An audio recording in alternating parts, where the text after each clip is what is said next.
الانتي سوشيال عباره عن ايه؟ حد متهور، حد مندفع، يعني دي الاعراض بتاعته.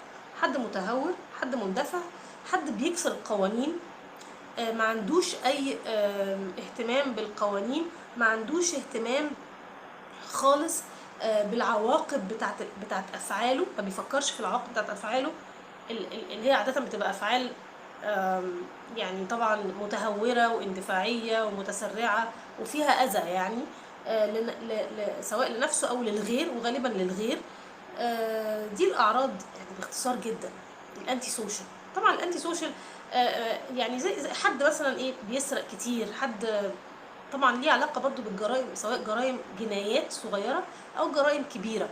يعني يعني مثلا 75% من الناس اللي مسجونه تشخيصها اساسا بشكل رسمي هو سايكوباثي او انتي سوشيال.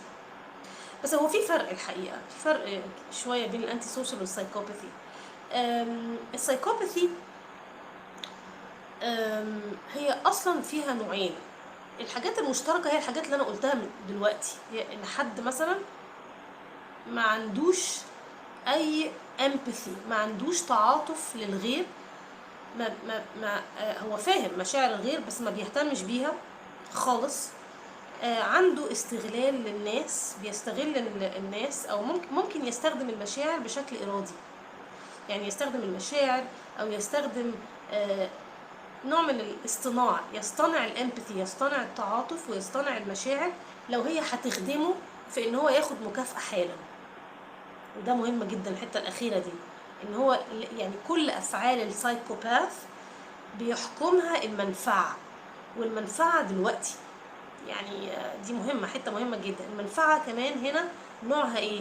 هي المنفعة المادية، ودي حتة مهمة جدا الحقيقة. ده اللي بيفرق يعني السايكوباثي فيها منفعة مادية، يعني جنس، استغل حد عشان اخد منه جنس، اخد منه فلوس، بس هي لازم تبقى منفعة يعني مادية ومنفعة حالا، لان هو دماغ السايكوباث عامة بشكل عصبي ما بتحسش بالندم.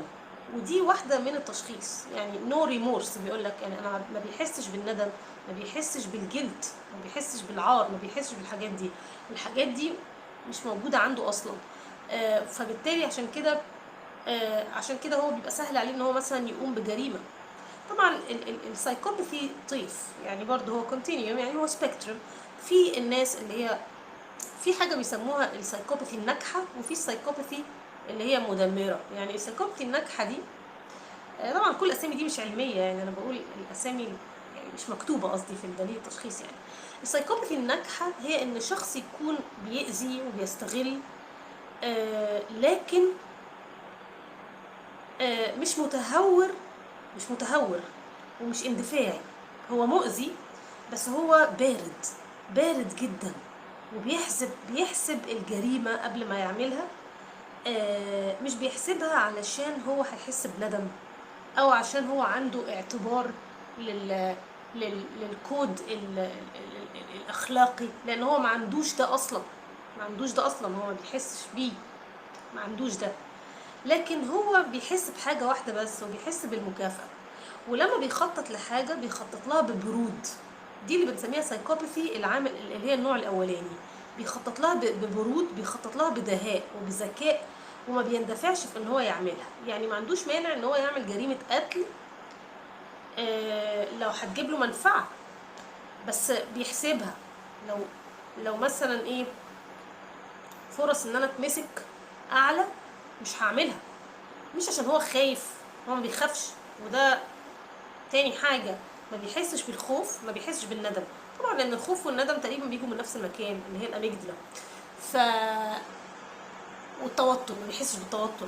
طبعا كل دول برضو بيجوا من المخ اللي هو ايه الانفعالي او الباراسيمباثيك سيستم، اللي هو يعني مخ الانفعالي. مش عارفه الترجمه بالظبط، انا اسفه. بس يعني الحته دي عنده نعتبرها كده مش موجوده او صغيره، هي وات ايفر، يعني هي مش شغاله. لكن هو بيحس بالمتعه،